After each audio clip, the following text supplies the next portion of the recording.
I got to do some really strange things. I'm like flipping a helicopter and those, grind loops and then I went on these. Then I kind of did the TV host where we did like the wildest stuff ever on the planet. Yep. It feels like I'm like the. That was like a Wild Boys type of thing you were doing. Yeah, it was like a Wild Boys meets like a.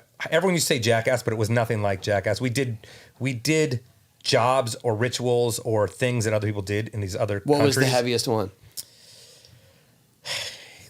There were so many heavy. If you Google like 10 most dangerous jobs in the world, we did them all in that location. There was a couple that were gnarly. In Lebanon, we trained with the Lebanese Special Forces, where I sat there against a wall, and you had like balloons here and one in my mouth, and then they, from like 40 paces, they shot the balloons out, and then I turned sideways and they shot the balloon out of my mouth, which is pretty heavy. There was now I look back, I remember they were like, "Do you want to wear a bulletproof vest?" I'm like, if I need to wear a vest, we have a real problem. then there's no point for me to do this, And I was real depressed at that when we were doing that tour, so I was like, no, this will be the easiest way for me to go home. The other one, oh my God, it was a rough time in my life.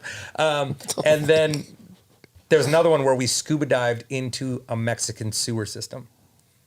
And so it's like you put like the Scooby-Doo type like scuba diver helmet on, where it's just like this 80-pound like snuba thing, and you put it on, but there's no seal. What it does is it has air that comes in, and the air is constantly forcing out, so water can't come in.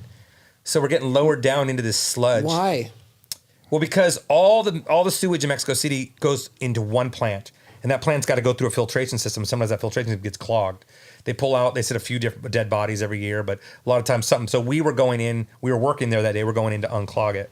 And I think we pulled out like a dead dog or something that was clogging the thing.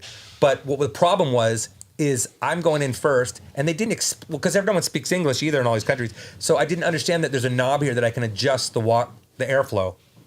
So as I'm going under, I'm getting lowered under, and I could feel the sewage water coming out. And it's like here, and I'm talking through radio. I'm like, guys, there's water coming. He's like, that's normal. I'm like, this doesn't feel normal. And then it gets to like my lips. I'm like, it's touching my lips. And I'm out of this thing, walking. I'm getting back into the cage, and it's completely pitch black, And so I get out, and I'm about to drown in shit and everything else. That's a death metal song. Drowning in shit. Mm-hmm. Good to know. I'm gonna write it.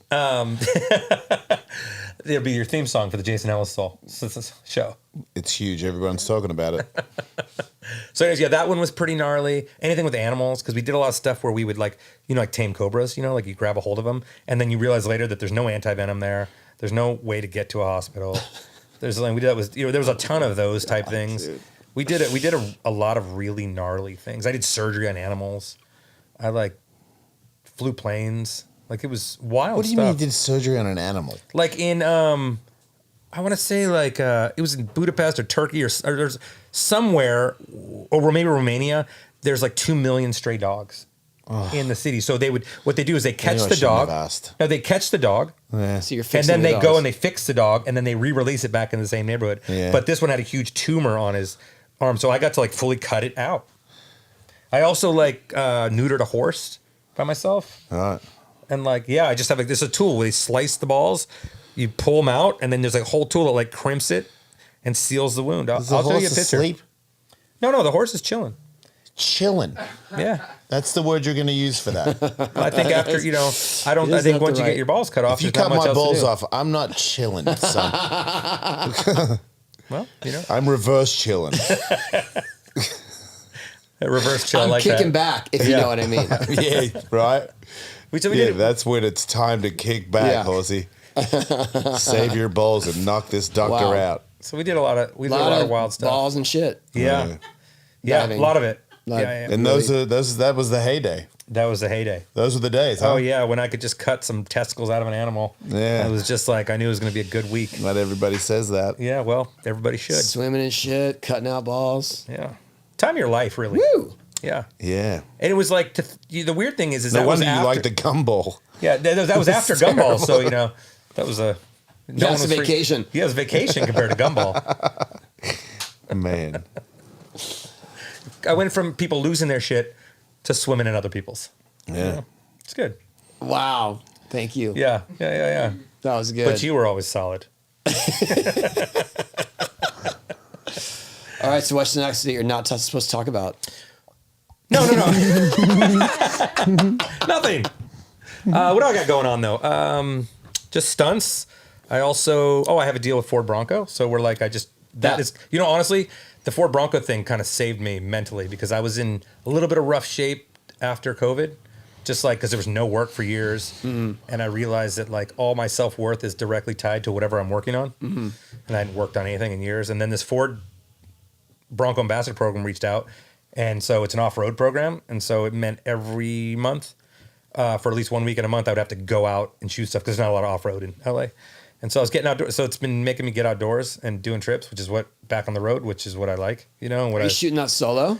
Yeah, I do a lot of stuff solo. So it's a lot of like, he's like the master cop cam. yeah. So it's like, Survivor Man or whatever his name, setting up cameras and things and flying drones while driving and setting it. So everything I shoot, I would say 90% of it is all by myself, which is, it's fun, but it's also exhausting, but it's been good. It's been like because of my daughter too, it's made it so every month we almost take a road trip together. Oh, that's so cool. it's been like, because I think the passion I had for riding bikes and doing all those stuff was transferred automatically to being a dad.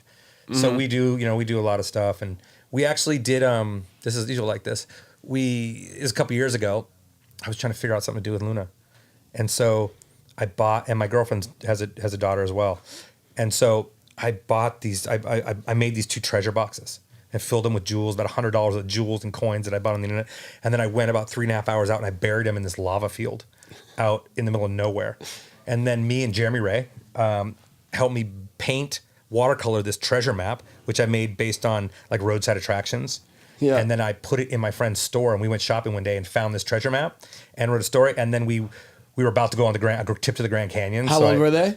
They were probably like 6, That's 7, so and 5 sick. maybe. And so then we went on this road trip for a week and found all these roadside attractions that were like the clues to other. And then we got to the lava field, and it was like very detailed to like how many steps out. And they are digging it out of these lava rocks, and they just find it, and they're just screaming, "We're rich! We're rich!" And it was like the most epic week ever.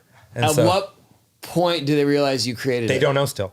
Well, wait Really? a minute. Well, wait a minute. How Yeah. come? Well, then when did they realize that the jewels they found? Well, are not because they're worth so little. anything? Well, when they're so little, it's not like they're putting it in the bank and planning to Yeah, spend they're it. not- they're My not- daughter she's like, she gave it to some of the people. They're who not were- having it appraised. yeah, and so Right. she's like, I got to go back to the store. We get the map, and I got to share the treasure with them. So she would just share it with her friends and So give it away. great. You know what I mean? Like, oh, we're doing good. So does that mean she's like 18, 19? She's like, hey, Dad, No, the actual did I just opposite. blow it and give all that money away? The opposite. This is what she says to me like a couple months. She goes, Dad, we drove by the store where we bought it. She said, we got to go back in there and get another map. We should go on another treasure hunt.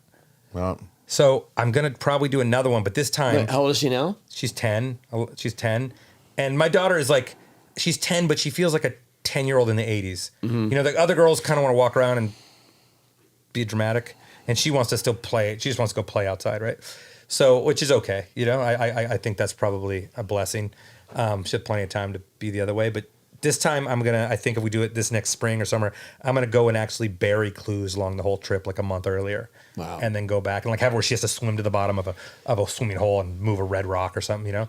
So What if you made it something, the treasure, something she actually wanted personally? Oh, that'd be good. But then the jig might be up. Well, I think this point, Like, when we how go is on it? it, like an iPad or something? I'm joking. you know, right now she's all about a PlayStation 5. That's what I was saying. But That- what if it's like finding that at the what if bottom it's of- like a pink PlayStation 5, like the one thing that I could do that, but I Yeah. think the gig's up anyways because I think then she still remembers it. But I think now if we did it again, she'd be like, We found Yeah. another map. That's yeah, weird. you know what I Really? mean? Yeah, I Yeah. think she Yeah. might be like, Dad. She's sort of caught on to me too. She's like, my dad did this, but I also think she knows I did it, but she likes the idea of Sure. the like, Yeah. no, it's Oh real. yeah, I tried to run. I was old enough to know there was no Santa, but I just kept going like, "Yeah, he's coming, right?" Same Luna's same coming, thing. Yeah. yeah. Man, I she could've- lost a tooth the other day. She's like, tooth fairy, right? Yeah. $20 sound good? I could have sworn I saw him one time. I still can't explain it. Oh yeah. I swear, man. Like I, get up, try to find Santa, like see what is going on for Christmas. And it's my mum's house. My mum was like super poor too, and so I get up and I go into the kitchen, and I see what I look. I mean, dude, it's a guy in a fucking Santa suit. Yeah. leaving the kitchen and going around the corner. And like, it'd be different if it was like, my mom, she ain't dressing as Santa. She had no boyfriend or nothing. Nobody else lived in the house. And if it was a guy that she hired, he would have turned around and said, "Oh, ho, ho," or some shit, not sneak off where I go, "Did I just see the back of Santa?" Because I see the back and I go, "No way." And I run through the kitchen and look down the corridor and he's gone. I'm like, Christmas, I saw Santa.